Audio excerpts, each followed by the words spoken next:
Sir? Sir, anong oras na ho? O ano ngayon? Sir, anong oras na ho? Ay ano, sayang ang panahon. O, ba't di nyo naman pinansin yung tao? Nagtatanong lang naman ng oras para naman oras lang. Oo nga naman, sir. Parang nagtatanong lang ng oras yung tao. Supla-suplado ninyo. Sa TV nga, pakaway-kaway pa kayo. Well, no.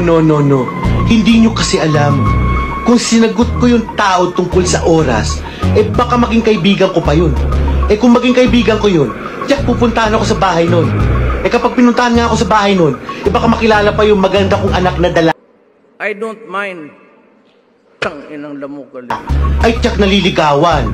Kung magkagustuhan at magpakasal sila. Ang kulit nyo talaga eh. Sinabi ko na nga sa inyo, kung nag-iibigan yung dalawa, di magpakasal. Ha? Papayag ba naman ako na magkaroon ng manugang na nirilo hindi makabili?